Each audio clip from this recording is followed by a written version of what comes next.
sida alla wada socotaan sanadkii hore ee 2020 bishii 7 waxaa soo bilaabmay doodii ku saabsanayd arrimaha doorashada qaranka ee 2021 sida alla wada socotaan sidoo kale dowladda federaalka Soomaaliya oo hogaaminaya madaxweynaha jamhuuriyaddu waxa ay dadaal dheer ugu jirtay sidii dalkani uu aadi lahaa hal qof iyo hal cod iyo doorashada xisbiyada badan laakiin nasiib darro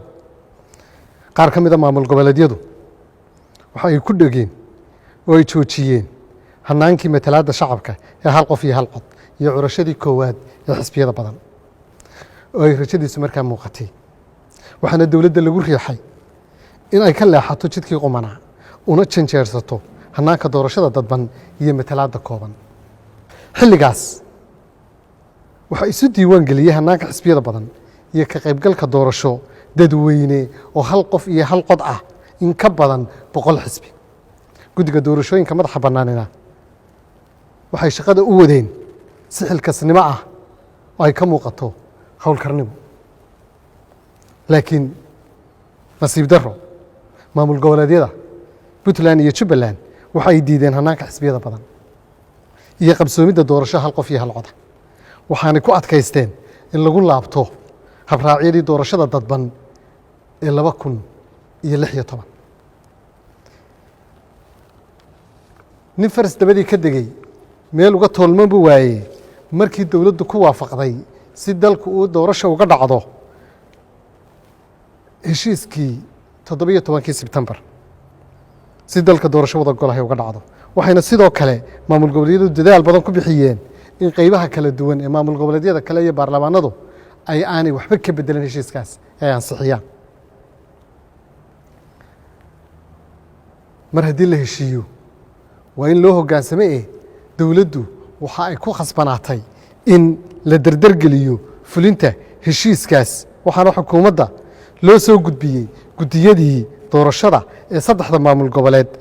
ee Hirshabeelle Galmudug iyo Koonfur Galbeed sidoo kale xubnihii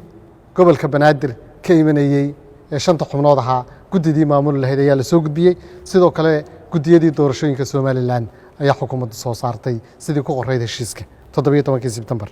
laakiin nasiib darro mar kale Puntland iyo Jubbaland waxay diideen inay soo magacaabaan guddiyadii doorashada sidii lagu heshiiyeyna waa ka baxeen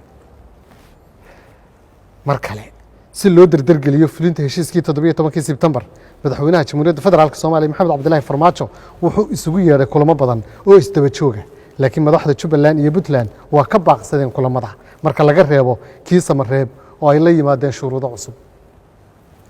ra'iisul wasaaraha jamhuuriyadda federaalka Soomaaliya Maxamed Xuseen Roble waxa uu booqday inta badan maamul goboleedyada dalka si doorashadu u bilaabanto laakiin nasiib darro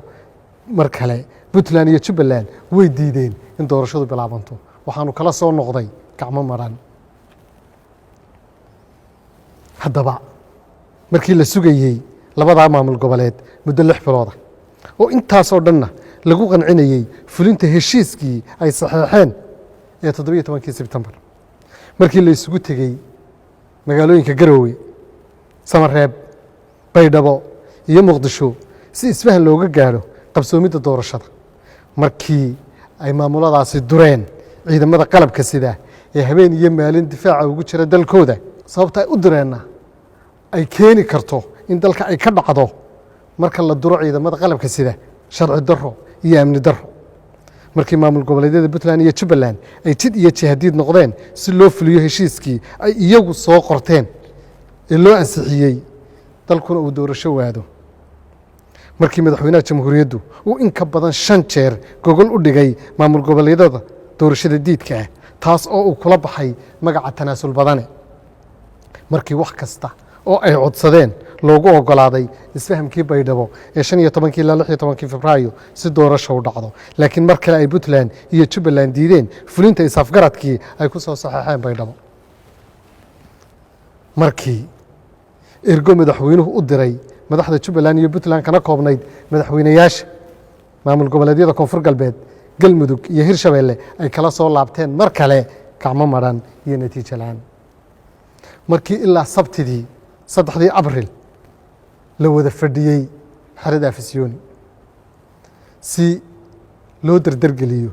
fulinta heshiisyadii 17 Sebtembar iyo 16 Febraayo ee Baydhabo oo ay ka soo qayb galeen waa markii koowaade madaxweynayaasha Jubbaland iyo Puntland ay keeneen caqabado cusub oo ay kow ka tahay inay duraan baarlamaanka oo sharciyada dalka ugu sareysa oo yiraahdaan waqtigiisu waa dhamaaday iyadoo aynu ognahay low number 30 ama xeerka soddanaad uu si cad u sheegayo hay'adaha dastuuriga ahi shaqada way sii wadayaan ilaa ay bedelaan hay'adaha dastuuriga oo kale inta la soo dooranayo hay'adaha cusub iyadoo waxa soo dhimi jiraan ay baarlamaankii dureen oo ay yiraahdeen awood uma laha xeerar cusub ee meesha laga saaro madaxweynuhu awoodda ha wareejiyo xukuumaddu iyo shaqo qabanin ciidamada hogaamadooda hala kala diro inagoo og dagaalka ay ku jiraan ciidamadu habeen iyo maalin shuruudaha cusub waxay kaloo keeneen in ajnabigu ay shirarkeena ka soo qayb galaan oo ay talada wax ku yeeshaan waxa ay kaloo sheegeen in siyaasiyiinta madaxa bannaani ay shirka yimaadaan oo ay iyaguna go'aamada gaadhaan iyagoo aan siyaasiyiinta madaxa bannaani haysan mandate sharciyeed oo ay shirarka ku iman karaan waxa ay soo jeediyeen in taliyayaasha ciidamada shaqada laga eriyo iyadoo xaaladdan lagu jiro waxaas oo dhan oo loo arkay caqabado cusub iyadoo ay ogtihiin in golaha ammaanka ee qaramada midoobay uu soo saaray qaraar 4 arrimood ka hadlaya in madax bannaanida Soomaaliya aan la faragelin inaan wax shuruudo lagu xidhin doorashada in la dardargeliyo heshiisyadii 17 Sebtembar iyo 16 Febraayo taasi markay dhacday markii uu noqday hal bacaad lagu lisay dhammaan dadaaladii ay sameeyeen dhinacyadii isxilqaamaya kala ahaa madaxweynaha dalka ra'iisul wasaaraha xukuumadda madaxweynayaasha maamul goboleedyada horusocodka odayaal waxgarada culimada Soomaaliyeed haweenka daneeya siyaasadda iyo dib u heshiisiinta ganacsatada iyo saaxiibadeena beesha caalamka si ay madaxda Jubbaland iyo Puntland ugu soo qanciyaan in ay ogolaadaan in dalku doorasho aado waxa soo dhani markii natiijo la'aan ay ka soo baxday ee maalin walba shuruudo cusub yimaadeen ugu dambeyn xukuumaddu waxay maanta u cadaynaysaa ummadda Soomaaliyeed in labada madaxweyne goboleed ee Puntland iyo Jubbaland aysan rabin inay dalkan ka dhacdo doorasho uu asaaskeedu yahay 17 Sebtembar iyo isfahamkii 16 Febraayo waana wax laga xumaado in labada madaxweyne ee Puntland iyo Jubbaland ay noqdeen jid iyo jahadiid aan doorasho ogolayn intaasaan u cadaynaynaa ummadda Soomaaliyeed meel kasta ay joogto una sheegaynaa dawladdu inay mar walba diyaar u ahayd intaas soo gogolood intaas soo goobood iyo intaas soo shirna ay isugu timi si loo dardargeliyo doorashadii laakiin ay ka socon weyday labada hogaamiye ee Puntland iyo Jubbaland saasaan ummadda Soomaaliyeed u cadaynaynaa aad iyo aadna waa mahadsantiin